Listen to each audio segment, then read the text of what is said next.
여러분의 기도 덕분에 또 이렇게 하나님 은혜로 수술도 잘 받고 이렇게 회복되게 해주셔서 감사합니다. 아직 이제 배에 힘이 잘 안 들어가가지고 소리를 이렇게 내는 게 좀 쉽지 않은데 이해해 주시기 바랍니다. 인생을 살다 보면 사람들로부터 우리가 주목받을 때가 있어요.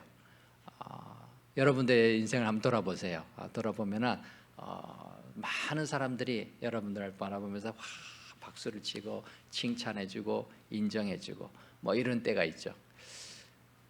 사람들의 주목을 받는 방법이 두 가지가 있는데, 하나는 이렇게 좋은 일로 되는 경우도 있지만 어떤 경우는 잘못된 일, 추문이나 뭐 이런 걸로 인해서 사람들의 관심거리가 되는 경우도 있죠. 그때는 정말 쥐구멍에라도 숨고 싶을 만큼 괴로운 일입니다. 하지만 선행이나 의로운 일, 성공 또는 옳은 행동을 통해서 사람들에게 칭찬과 인정을 받게 되는 것, 그것은 참 기분 좋은 일입니다. 그런데 어떤 경우는 내가 하지도 않았는데 내가 칭찬을 받는 경우가 있어요. 그리고 내가 유익을 얻을 때가 있어요. 다른 사람이 수고했는데 내가 그 유익을 다 누리는 거예요. 사람들이 대접해주고. 그럴 때 여러분은 어떻게 행동하십니까? 아유, 뭐 나한테 왜 이렇게 하시나, 이렇게 만류하고 또 거절하는 분도 계시지만, 어떤 분은 또 당연하게 뭐 종종 날이면 날마다 오는 때가 아닌데 뭐 그래라도 한번 대접받지 또 칭찬받지, 이렇게 하는 경우도 있을 것입니다. 오늘 본문에는 기적적인 치유 사건으로 인해서 많은 사람들의 이목이 베드로와 요한에게 쏠렸습니다. 그때 베드로와 요한이 어떻게 행동했는지, 그들의 반응한 내용이 기록되고 있습니다. 베드로는 이 기적의 사건의 중심에 자기 자신이 아니라 예수님을 내세우고 있습니다. 오늘 말씀을 통해서 하나님의 자녀이자 그리스도의 제자로 살아가는 우리가 사람들 앞에서 어떤 자세로 서야 하는지 깨닫는 시간이 되면 좋겠습니다. 베드로가 우리가 이 일의 증인이라고 고백하는 말에서 우리가 무엇을 깨달을 수 있을까요? 오늘 말씀을 간단하게 세 가지로 살펴보려고 합니다. 첫 번째는 우리가 이 일의 증인이다라는 말은요, 내가 주인공이 아니다라는 걸 말하고 있어요. 성전 미문에 앉아있던, 나면서부터 걷지 못하던 그 장애자가 거린, 구걸하는 것으로 그 생계를 유지하고 있었는데, 이 사람이 베드로와 요한이 그를 바라보고 예수 그리스도, 나사렛 예수 그리스도의 이름으로 일어나 걸어라 하고 손을 잡아 일으키니까 일어났단 말이에요. 그리고 그냥 한번 일어났다가 그냥 주저앉은 게 아니라 그의 다리와 발목에 힘이 생겨가지고 걷고 뛰고 찬양하는데 전혀 지장이 없었습니다. 정상으로 돌아왔습니다. 이거는 놀라운 일이죠. 그 길을 여러 번 수없이 지나다니던 수많은 사람들이 이 사람의 정체를 알기 때문에 다들 놀랐습니다. 자, 이 상황에서 누가 서포트라이트를 받게 될까요? 누가 가장 초점에 맞춰지게 될까요? 나은 사람이 아니었어요. 이 사람을 낫게 한 사람을 사람들이 찾게 되는 거죠. 11절을 보니까 이 병이 나은 사람, 다리가 회복된 이 나은 사람이 베드로와 요한을 붙잡으니 라고 말하고 있어요. 붙잡았다라는 말은 그냥 뭐 이렇게 붙잡았다는 게 아니라 너무 고마우니까, 얼마나 감사하겠어요. 기쁘고. 그러니까 와서 아마 엉겨 붙어 안았을 것입니다. 이 헬라 원어로 보면은 붙들어 매다 이런 의미를 가지는데 등에 개대다, 등을 껴안다, 이런 것들 다 해당이 되죠. 그렇게 붙들었습니다. 감사한 마음을 그렇게 표현했겠죠. 그러니까 모든 사람들이 크게 놀라며 달려가 솔로몬의 행각이라 불리는 행각에 모였다라고 말하고 있습니다. 솔로몬의 행각은 성전 옆에 있는, 벽은 없고 기둥이 세워져서 이렇게 지붕만 있는 형태를 말해요. 여러분들 공원에 가면은 파빌리온 있죠. 파빌리온처럼 이렇게 지붕 있는 거, 그리고 기둥 있고, 이런 게 이제 길게 늘어져 있는 것을 솔로몬 행각이라고 합니다. 거기에 사람들이 많이 이렇게 성전에 왔다가 거기 와서 강연을 이렇게 듣기도 하고 했습니다. 훌륭한 랍비가 이렇게 연설을 하면은 또 귀담아 듣고 하는 그런 곳이었어요. 그래서 사람들이 거기에 많이 몰렸습니다. 여기에서 이제 이 사람이 나은 사람이 이제 이 베드로와 요한을 붙잡았으니까 사람들이 베드로와 요한을 집중하게 되었죠. 예루살렘 사람들은 관심이 어디에 있었는가 하면은 걷게 된 안전뱅이, 또 그를 걷게 돼 만든 그 베드로와 요한에게 집중해 있었습니다. 어떻게 해서 낫게 했을까? 누가 어떻게 이 사람들이 누구길래 이렇게 기적을 행했을까라고 생각했을 것입니다. 그런데 베드로는 그들의 관심을 하나님과 예수님께 돌리고 있죠. 12절 말씀을 보겠습니다. 12절 말씀에 보니까 베드로가 이것을 보고 백성에게 말하되 이스라엘 사람들아 왜 이 일을 왜 놀랍게 여기느냐. 이 병자를 치유 나면서부터 안전병이었던 이 사람을 이렇게 세운 일이 뭐 그렇게 놀라운 일이냐라는 거예요. 이게 사람의 눈으로 보면 놀라운 일이지만 하나님의 관점에서 볼 때 놀라운 일이 아니죠. 천지를 만드신 하나님이 뭐 사람을 죽은 자도 살리시는데 없는 것도 있게 만드시는 분이신데 이 사람을 이렇게 치료하고 회복시키는 거 놀라운 일이 아니다라는 것을 전제하고 있죠. 그리고 또 우리 개인의 권능과 경건으로 이 사람을 걷게 한 것처럼 왜 우리를 주목하느냐라고 말하고 있습니다.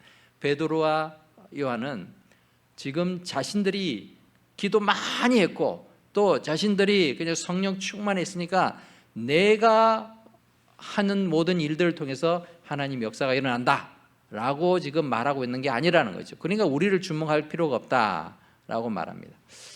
우리의 인생에서 우리가 주님을 위해서 일을 하다 보면 하나님이 큰 역사들을 일으킬 때가 많습니다. 선교지에서도 그런 일들이 많이 일어납니다. 참 하나님께서 그런 현장에서는 초자연적인 역사를 통해서 하나님의 살아계심을 보여줄 때가 많죠. 그러면 사람들이 어떻게 하는가 하면요, 그 놀라운 역사를 일으킨 사람을 집중을 합니다. 여러분들도 그럴 때가 많이 있죠. 우리가 병원을 갈 때 또 뭐 한의원을 갈 때도 저 사람 용하더라 그런 거 소문을 듣고 찾아가죠. 근데 가장 중요한 건요, 내가 경험하면요 그 사람한테 평생 갑니다. 내가 그 사람한테 치료받았는데 나았다 그러면요 평생 그 단골이 되는 거예요. 왜? 내가 경험을 했으니까. 이 사람의 능력이 있다, 이 사람의 그런 치료법은 아주 효과적이다 알기 때문에 그렇죠. 누군가가 어떤 사람의 병을 고쳐줬다, 기도를 했는데 병이 나았다 그러면요 우리가 그 병을 고쳐주신 하나님을 찬양하고 하나님 앞에 우리가 기도하는 게 아니고요 그 사람을 자꾸 찾아가요. 그래서요 저한테도 기도 좀 해주세요, 제 병 좀 낫게 해주세요. 그 사람이 중요해지게 된다라는 거죠. 하나님께서 왜 그렇게 하실까 참 얻을 때는 궁금할 때가 많습니다. 하나님 직접 역사하시면 제일 편하신, 제일 나을 텐데 왜 이런 사람을 이용하셔가지고 그렇게 하실까? 그러니까 어떤 문제가 발생합니까? 사람들이요 사람을 자꾸 추종을 해요. 기독교의 많은 문제가 어디서 생깁니까? 사람을 추종하다가 생기잖아요. 어떤 사람을 말씀을 전하든 또 신유의 은사를 일으키든 예언을 하든 어떤 방식으로 통해든 사람을 따르게 되면 항상 문제가 발생합니다. 그런데 하나님께서는 그 일을 통해서 그 사람들이 하나님을 바라보도록 하시기를 원하신다는 거죠. 베드로가 그렇게 하고 있습니다. 사람들의 관심과 주목을 받을 그때에 그가 해야 될 일을 알았다는 거죠. 그는 자기가 이 주목을 받아야 되는 중심에 있는 인물이 아니라는 것을 알았습니다. 내가 주인공이 아니라 하나님 앞에 영광을 돌려야 되고 사람들이 하나님을 바라볼 수 있게 해야 된다는 걸 알았습니다. 내가 성공했을 때, 내가 사람들에게 주목을 받았을 때 많은 사람들이 나를 보는 그 순간이 하나님은 의도적으로 나를 거기에 내세우십니다. 그래 할 때 우리의 반응은 어때야 되느냐? 그 모든 관심을 하나님께로 돌려드릴 수 있는 그런 지혜와 믿음이 필요한 것입니다. 사람들의 관심과 주목을 받을 그때가 바로 내가 복음의 증인이 될 기회인 줄 믿습니다. 성공도 실패도 우리의 인생은 하나님께 맞춰져야 합니다. 고린도전서 10장 31절에서 먹든지 마시든지 무엇을 하든지 다 하나님의 영광을 위해서 해야 된다라고 말씀하고 있습니다. 그렇다면은 사람들에게 우리가 어떤 대접을 받을 때, 이 순간이 내가 하나님을 드러내야 될 순간인가, 예수 그리스도의 복음을 증거할 수 있는 좋은 시간이 아닌가, 기회가 아닌가, 우리가 찾아보아야 된다는 것이죠. 그렇게 함으로써 우리는 증인의 인생, 예수 복음의 증인의 삶을 살아갈 수 있을 줄 믿습니다. 두 번째로, 우리가 이 일의 증인이다라는 말은요, 내가 바로 진실을 전해야 되는 사람이다라는 것을 의미합니다. 베드로는 사람들이 그렇게 높여주고 알아봐 줄 때 그냥 입 다물고 가만히 있으면은 그냥 많은 대접을 받을 수 있었을 것입니다. 그런데 그 중요한 순간에 그는 진실을 이야기하기 시작합니다. 진리와 진실을 얘기하는데 13절을 보니까 무엇을 얘기합니까? 그 많이 모여 있는 이 이스라엘 백성들, 즉 아브라함과 이삭과 야곱의 후손들이, 그들이 믿는 하나님, 그 하나님, 우리 조상의 하나님이 그의 종 예수를 영화롭게 하셨다라고 말하고 있습니다. 예수라는 이름은요, 그 당시 그 자리에서 그렇게 환영받는 그런 이름이 아니었습니다. 그런데 예수를 핍박하고 예수를 십자가에 못 박아 죽이라고 했던 그 사람들 앞에서 너희가 그를 넘겨주고 오히려 이방인인 총독 빌라도가 놓아주기로 결의한 것까지도 너희가 뒤바꿔 가지고 그 앞에서 거부하였으니 너희가 거룩하고 의로운 일을 거부하고 도리어 살인한 사람 놓아주기를 구하여서 생명의 주를 죽였다라고 말하죠. 여러분, 증인은 진실을 말하는 사람이에요. 거짓을 말하는 사람을 증인이라고 말하지 않죠. 그죠? 증인은 진실을 말하는 사람인 것이죠. 진리와 진실을 말하는 것이 증인의 역할입니다. 진리는 영원히 변하지 않는 원리를 말하죠. 오늘 베드로도 아브라함과 이삭과 야곱의 하나님, 즉 우리 조상의 하나님, 이건 진리죠. 영원하신 하나님, 산자의 하나님을 말하고 있죠. 살아계신 하나님을 이렇게 표현하고 있는 것입니다. 그리고 14절에서도 거룩하고 의로우니라는 것, 그리스도를, 예수님을 거룩하고 의로우시니라라는 것도 이게 진리인 거죠.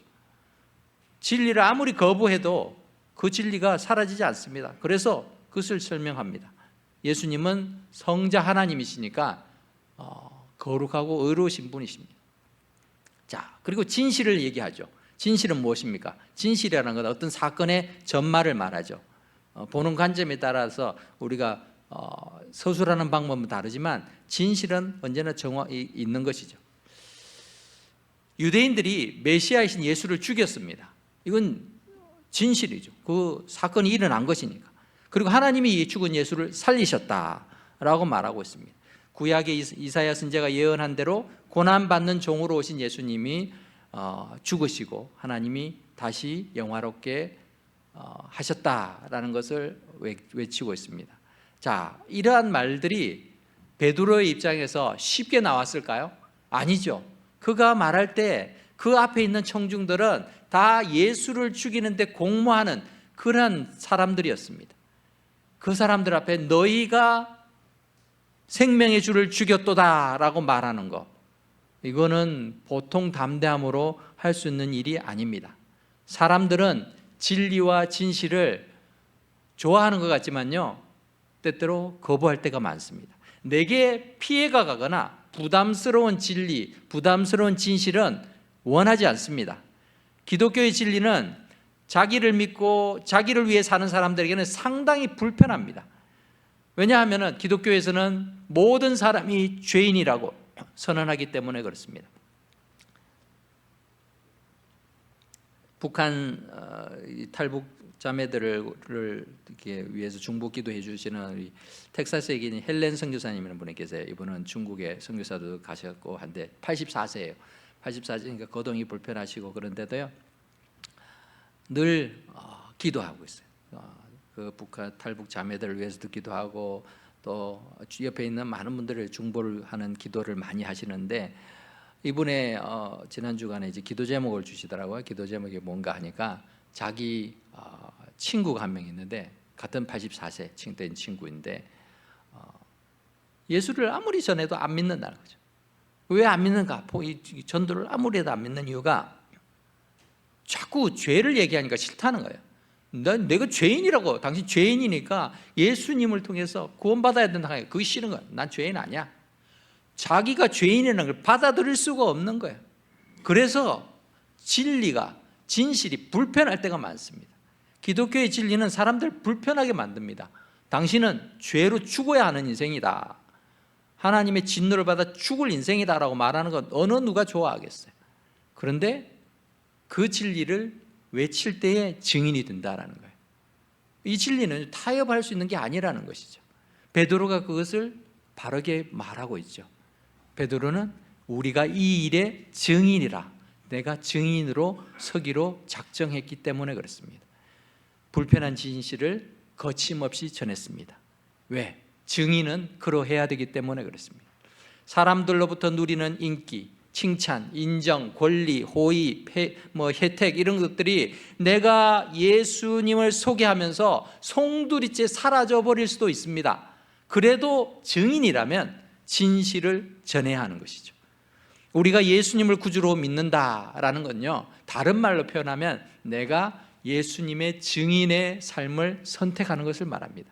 나 혼자 그냥 예수님 믿고 남 모르게 조용히 그렇게 살다가 천국 가려고 하는 것이 아니라는 것입니다. 예수님이 생명의 주 되심을 증거하는 삶을 사는 것이 바로 그리스도인의 삶인 줄 믿습니다. 이것이 진짜 믿음인 줄 알고 우리도 함께 증인의 삶을 살아갈 수 있기 바랍니다. 마지막으로 이 고달픈 증인의 인생 내가 살아야 되나 싶은데요, 내가 이 일에, 우리가 이 일의 증인이다라는 말은요, 내가 이 일에 주님과 함께 하고 있음을 믿고 있다는 것입니다. 증인의 삶은요, 주님이 함께 하는 삶을 말합니다. 증인이 된다는 건 어렵고 힘든 일이죠. 때로는 생명의 위협을 경험하기도 합니다. 하지만 복음의 증인은 결코 혼자가 아닙니다. 주님이 함께 하시는, 주님이 땅끝까지 이르는 내 증인이 되리라 하고 말씀하신 주님께서 세상 끝날까지 너희와 함께 하겠다라고 말씀하셨지 않습니까? 그래서 증인의 삶은요, 주님이 함께하는 인생을 경험하는 인생이에요.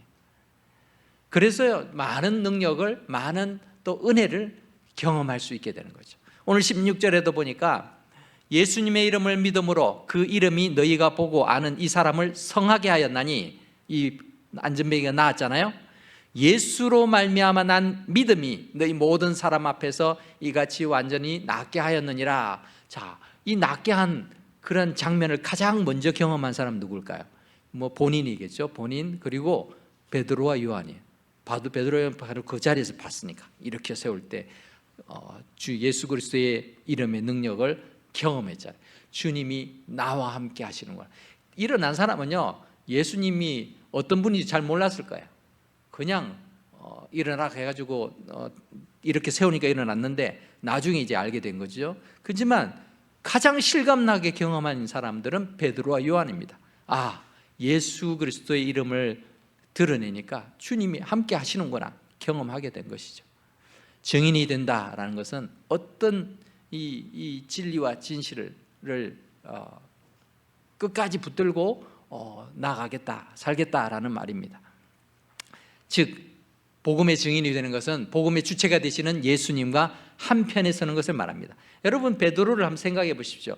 예수님이 잡혀서 끌려갔을 때 베드로는 재판이 진행되는 그 대제사장의 집들 안까지 들어갔습니다. 그런데 증인이 되지 않았어요. 그때 뭐라 그랬습니까? 한 계집종이 나와서 너도 한패지, 너도 예수와 함께 있었지 라고 말할 때 예수님의 증인이면 그래 나도 예수님 편이야 라고 말해야 되는데 그러지 않았어요. 나 저 사람 몰라 라고 말하지 않았습니다. 예수님이 지척에 있는데도요, 예수님을 떠나 있었습니다. 모른 척 했습니다. 그런데 부활의 주님 만나고 성령의 임재를 경험한 베드로는 달라졌습니다. 예수를 죽인 사람들 앞에서 그들의 죄를 지적하면서 우리가 이 일의 증인이다 라고 외칠 수 있었습니다. 어디서 그런 용기가, 어디서 그런 담대함이 나타났을까요? 예수의 영이신 성령께서 함께 하심을 베드로가 경험했기 때문에 그렇습니다.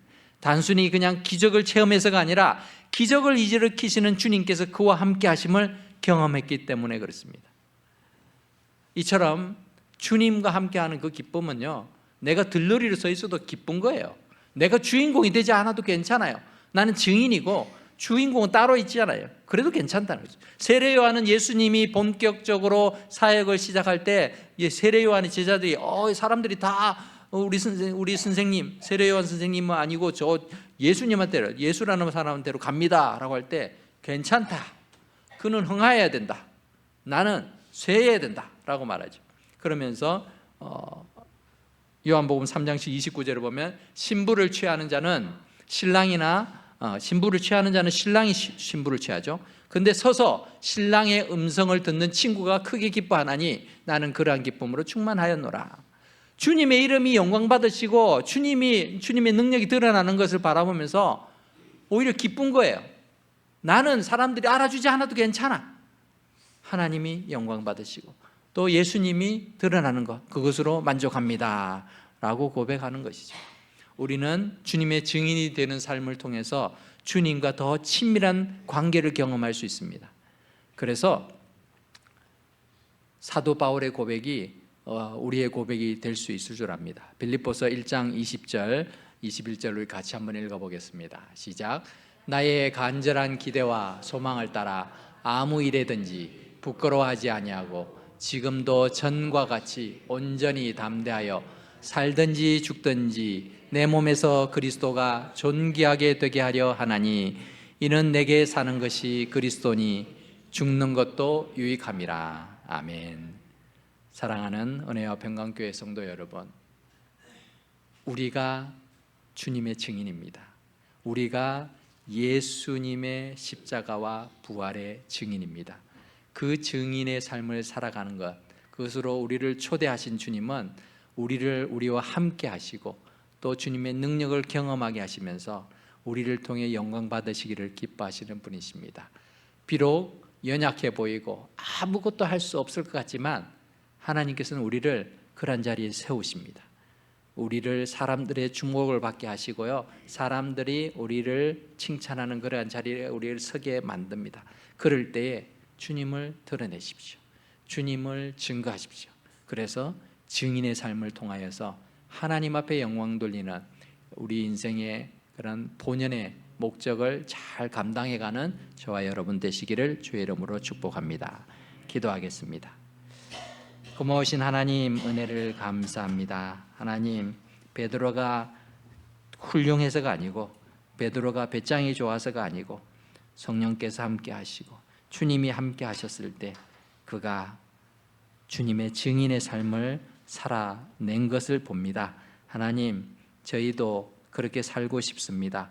예수님의 증인이 되게 하여 주옵소서. 우리의 삶 속에, 우리의 가정에서, 일터에서 사람들이 나를 세워주고 칭찬해주고 인정해줄 때에도 주님을 드러낼 수 있는 그런 믿음 더하여 주시고 또 그 순간을 통하여서 하나님께서 역사하시고 일하심을 경험할 수 있도록 도와주시옵소서.